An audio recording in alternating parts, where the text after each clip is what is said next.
Chers amis, bonjour. Le pouvoir politique s'inquiète au regard des prochaines élections présidentielles. En effet, rappelez-vous, il y a quelques jours, M. Macron, M. Attal, M. Véran et M. Estrosi ne manquaient pas de tenir des propos criminels envers des millions de Français, alors que ces derniers n'ont commis aucune infraction. En effet, aucune loi n'oblige la vaccination. Il ne fait aucun doute que dans un cadre juridique, de tels propos rentrent dans le champ d'application de la Cour pénale internationale, mais aussi d'un dépôt de plainte auprès du procureur de la République de Paris. Deux rubriques vont être mises en ligne avec deux formulaires distincts. Tout d'abord, pour que tout le monde comprenne bien, pour le dépôt de plainte auprès du procureur de Paris. Un modèle de plainte est disponible et chaque personne qui le souhaite pourra utiliser ce modèle individuellement auprès du procureur de son lieu de résidence ou bien auprès du procureur de la République de Paris. Une participation symbolique de 2,50 € sera demandée pour les frais juridiques. En ce qui concerne la saisine du procureur de la Cour pénale internationale, M. Didier Julien Garofalo déposera un dossier à La Haye, avec un numéro d'enregistrement auprès du bureau du procureur. 5 € par personne ou par couple avec conseil à l'appui seront demandés. Toute personne pourra joindre M. Didier Garofalo à l'adresse jd-garofalo@jurisconcept.fr. Une plainte auprès de la Cour pénale internationale, une plainte auprès du procureur de la République. Pour que les deux soient recevables, il faut que les critères rentrent dans le champ d'application des définitions. Crime contre l'humanité, auprès de la Cour pénale internationale, incitation à la haine, discrimination, la saisine de la Cour pénale internationale. Les États peuvent déposer une plainte, du moins par devant la Cour pénale internationale. Cependant, il y a une faille dans la saisine, puisque toute personne ou collectif ou association peuvent saisir devant des faits graves et concordants le procureur de la Cour pénale internationale pour ouvrir une enquête de son propre chef. Les États peuvent déposer une plainte du moins par devant la Cour pénale internationale. Le procureur a donc l'initiative de l'ouverture d'une enquête, un examen avec un numéro de dossier, déplacement à La Haye. Crime contre l'humanité, les critères de recevabilité. Pour qu'il y ait crime contre l'humanité, deux éléments doivent être réunis. En premier lieu, il faut un acte individuel. Cet acte individuel peut être un meurtre par exemple, mais pas seulement. Il peut aussi consister en des atteintes graves à l'intégrité physique ou la santé physique ou mentale.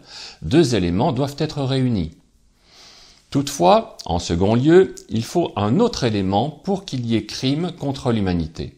Un élément politique. Il faut que l'acte en cause soit commis en application d'une politique criminelle d'un État. En théorie, la responsabilité d'un chef d'État ou d'un ministre ou d'un chef de cabinet peut être engagée devant la CPI et le procureur de la République compétent. Exemple, Francis Lalanne, par l'intermédiaire de son avocate maître Sophia Albert-Salmeron, avait déposé une plainte contre Macron et Castaner. Action individuelle, comme Francis Lalanne, avec le dépôt d'une pétition pour appuyer la dite saisine auprès du procureur par un formulaire, mais aussi par des témoignages qui prouvent que nous sommes bien dans un crime contre l'humanité. Exemple, des atteintes graves à l'intégrité ou à la santé physique ou mentale. Exemple, intégrité physique, plus de salaire et plus de droits, donc impossibilité de vivre, c'est bien un assassinat social. La santé physique ou mentale pour celles et ceux qui sont vaccinés ou des séquelles, que des membres de leur famille ou amis sont décédés des causes de la vaccination. Bien entendu, les textes internationaux et français qui protègent la liberté et les protections individuelles seront évoquées. Action collective. Avantages. Les avantages sont liés au fait que le recours collectif fusionne un grand nombre de plaintes individuelles dans un procès unique.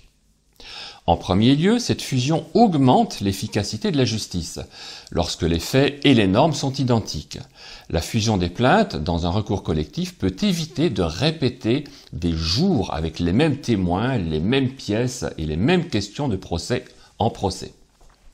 Deuxièmement, un recours collectif résout le problème qui survient lorsque des petites compensations ne sont pas assez incitatives pour qu'un individu se lance dans un recours en solitaire pour recouvrer des droits.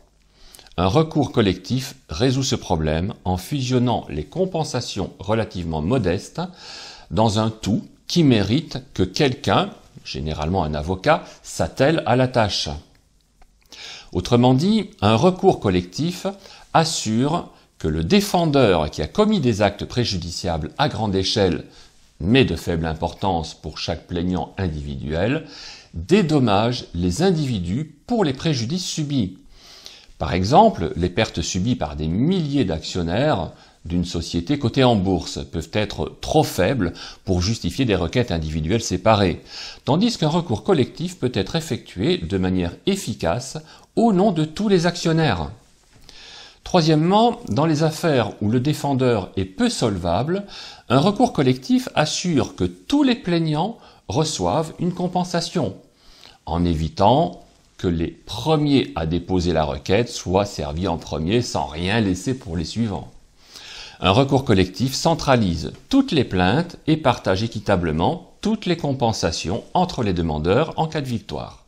Enfin, un recours collectif évite le cas où plusieurs décisions de justice contradictoire mettent le défendeur dans la situation de devoir suivre un code de conduite incohérent. Un tribunal peut, par exemple, dans ce but, accorder une certification. À quoi? À un recours collectif lorsque les détenteurs d'obligations individuelles font un procès pour obtenir la conversion de leurs obligations en actions. Le choix entre recours collectif et recours individuel doit être évalué au cas par cas. La note du comité consultatif pour l'article 23 du Code fédéral de procédure civile des États-Unis indique par exemple que les préjudices majeurs ne sont généralement pas appropriés pour un traitement collectif. Dans le cas présent, les faits sont de plus en plus limpides et les chances d'obtenir gain de cause sont de plus en plus évidentes. La pyramide malfaisante est en train de se lézarder. C'est le moment ou jamais d'agir en masse.